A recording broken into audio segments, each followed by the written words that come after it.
जय जय श्यामा, जय जय श्याम, जय जय श्री वृंदावन धाम। प्यारी श्यामा प्यारो श्याम, प्यारो श्री वृंदावन धाम। मेरी श्यामा मेरो श्याम, मेरो श्री वृंदावन धाम। हरे कृष्णा सभी भक्तों को आप सभी का स्वागत करती हूँ पूजा कृष्णा दासी कृष्णा डिवोशन चैनल पर। आइए श्रवण कर रहे हैं हम श्री कृष्ण चरित अमृतम। तो आइए प्रवेश करते हैं आज भाग 176 में और शीर्षक है अब ब्रज गमन की भूमिका। तो आइए श्रवण करते हैं आज का एपिसोड। उद्धव जी आज गंभीर हैं, उनके मुखमंडल से मुस्कुराहट आज दिखाई नहीं दे रही।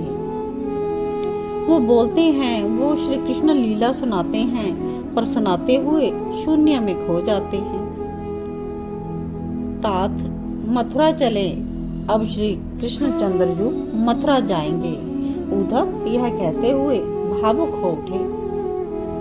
विदुर जी उद्धव को देखते हैं, फिर कहते हैं, रस तो ब्रज लीला में ही है, रस सिंधु तो वृंदावन में ही प्रवाहित होता है। मथुरा में या द्वारिका में ये रस कहाँ से मिलेगा। तो इस प्रकार से उद्धव जी आगे का प्रसंग कहते हैं। देव ऋषि के नारायण नारायण नामोच्चारण से कंस की सभा उठकर खड़ी हो गई। राजा कंस स्वयं उठा था और बढ़कर देव ऋषि नारद जी का स्वागत किया। देव ऋषि ने भी आशीर्वाद की मुद्रा, कहा कल्याण मस्तु। क्या हुआ तुम्हारे शत्रु का, उसे मार पाए या नहीं।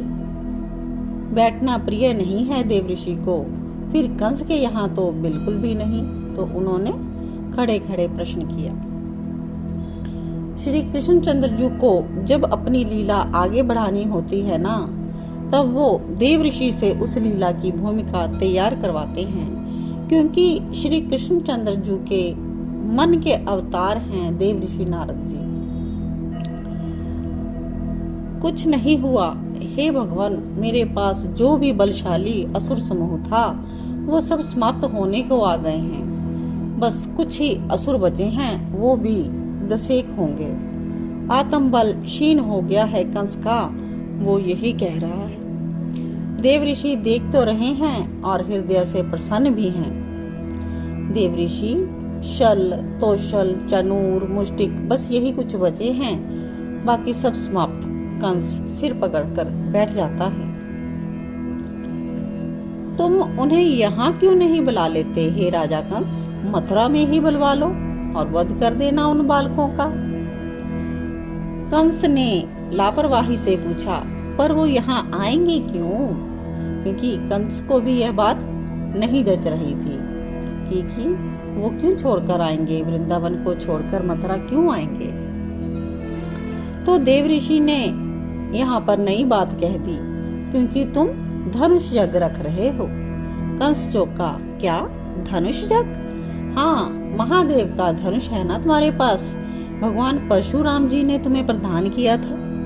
देव ऋषि की बातें सुनते ही कंस की आंखों में चमक आ गई। हाँ हाँ है धनुष मेरे पास, बस फिर क्या है, उसी धनुष को लेकर एक यज्ञ रखो। पर उस यज्ञ में वो दोनों बालक आएंगे, कंस ने प्रश्न किया। अब चलने लगे देव ऋषि और चलते हुए बोले, उन बालकों के काका तुम्हारे सेनापति हैं, उसको आज्ञा दो, और तुम्हारी आज्ञा का उल्लंघन भला कौन कर सकता है। फिर वो तो तुम्हारी सेना के ही सेनापति हैं। देव ऋषि ने कंस के कंधे में हाथ रखा और बोले, समझे मथुरा नरेश। तो कंस विचार करने लगा, अक्रूर नंद के भाई लगते हैं, वो सोच रहा है। हाँ लगते हैं, हाँ दूर का संबंध है, पर हैं इतना कहकर देवऋषि चले गए। नारायण नारायण नारायण। तो उनके जाने के बाद कुछ देर कंस शांत रहा, सोचता रहा कि अक्रूर को आज्ञा दूं कि तू जा और धनुष यज्ञ देखने के लिए उन बालकों को बुला ला। किंतु अक्रूर नहीं माना तो फिर तो ये खड्ग है। सेनापति अक्रूर को बुलाओ, कंस ने तुरंत आज्ञा दी। सेनापति अक्रूर ने आते ही सिर झुकाकर प्रणाम किया। महाराज कंस की जय हो। आओ आओ अक्रूर, तुम मेरे अपने हो, इसलिए मैंने तुम्हें यहाँ बुलाया है। कंस ने अपने निकट ही आसन दिया अक्रूर को। मैंने तुम्हें इसलिए बुलाया है कि मथुरा में धनुष यज्ञ है। बड़े बड़े राजा महाराजा उसमें आ रहे हैं। इतना कहकर कंस रुके। अक्रूर बोले, जी जी महाराज, ये तो बड़ा अच्छा कार्य है। अच्छा, कंस ने कहा, इस यज्ञ में तुम्हें वृंदावन से बलराम और कृष्ण को लेकर आना है। मुख्य बात यही कही। कंस ने इधर उधर की बात ना कही और यह सीधे ही पूछ लिया अक्रूर ने, पर क्यों? अक्रूर के कंधे में हाथ रखते हुए कंस ने कहा, अक्रूर, तुमसे क्या छुपाना, तुम सब जानते हो। कृष्ण मेरा काल है, वही वसुदेव का लाल है, मुझे सब पता है। ये देवों ने किया है सब। तुम जाओ और जाकर उन्हें ले आओ। धनुष यज्ञ को देखने में लगेंगे कृष्ण और बलराम, तभी मैं उन्हें मार दूंगा। कंस कितना छबड़ रहा था, ऐसा लग रहा था आज। कौन किसे मारता है राजन, सब अपना भोग भोगते हैं। जैसा हम कर्म करेंगे फल तो मिलना ही है। अच्छे का फल अच्छा, बुरे का बुरा। इसलिए अपने कर्मों को सुधारना हम लोगों की पहली प्राथमिकता होनी चाहिए। अक्रूर अब यह बोले। उन्हें लगा कि सही को सही और गलत को गलत कहने का पौरुष मैं क्यों छोड़ूं। कौन किसे मारेगा राजन, यह कोई नहीं जानता। आप उन्हें या वो आपको। जब अक्रूर से यह बात सुनी तो कंस चीख पड़ा और अपना खड्ग निकाल कर बोला, मार दूंगा तुझे मैं। सेनापति, तू जानता है ना मुझे? तो कंस ने तलवार खींच ली क्रोध में। तो तभी मंत्री ने प्रवेश किया।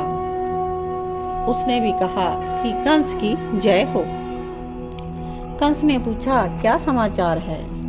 असुर श्रेष्ठ केशी का वध कर दिया वृंदावन के उस ग्वाला ने। यह समाचार सिर झुका कर दिया। अक्रूर आश्चर्य में पड़ गए। केशी का वध कर दिया? केशी को मारना? पृथ्वी में ऐसा कोई वीर नहीं जो केशी का वध कर सके। ओहो, नंदनंदन भगवान के अवतार हैं, इसका मतलब। श्रद्धा से भर गए अक्रूर। मैं आऊंगा आपके पास आपको लेने और इस राजा कंस के अत्याचार से मथुरा की प्रजा को छुटकारा दिलाने। मंत्री की बात सुनते ही क्रोध और निराशा से भर गया कंस। तलवार में जो उसके हाथ थी उसी को अपने हाथों से पकड़कर दबाने लगा तो उसका रक्त बह रहा था। अक्रूर ने कह दिया सिर झुकाकर, महाराज मैं जाऊंगा वृंदावन। तो कंस ने सुना तो बहुत प्रसन्न हुआ। उसने अक्रूर को अपने गले लगाया और अपना स्वर्ण रथ देकर कहा, इसे अपने भवन में ही रखो, प्रातः इसी में जाना वृंदावन। कंस ने अक्रूर को भेज दिया। अब अक्रूर को प्रातः जाना है वृंदावन के लिए। तो अब सुबह का सीन है अगला। इधर यशोदा मैया के यहाँ पर, उठो लाल, देखो सुबह हो गई, गो चराने नहीं जाना? उठो मेरे काना, उठ, मेरी बात क्यों नहीं मानता तू? जैसे ही ब्रजरानी ने कन्हैया को छूना चाहा, उठाना चाहा, तो वहां पर तो कोई भी नहीं था। तो जोर से चिल्लाई मैया। ब्रजराज ने भी उठकर पूछा, क्या हुआ यशोदा? यशोदा ने उठते ही सबसे प्रथम अपने कन्हैया को देखा। वो सो रहा है, बड़ी गहरी नींद है उसकी। ब्रजराज, मैंने एक भयानक सपन देखा। यशोदा मैया घबराई हुई हैं। सपन ये था कि मेरा लाला छोड़कर चला गया कहीं दूर। बड़े बड़े राक्षस उसे घेरे हुए हैं।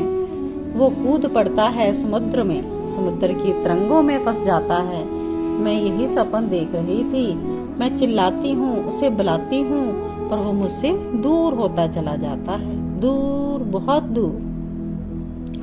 नंद बाबा कहते हैं, ब्रजरानी तुम भी कुछ भी सपना देखती रहती हो।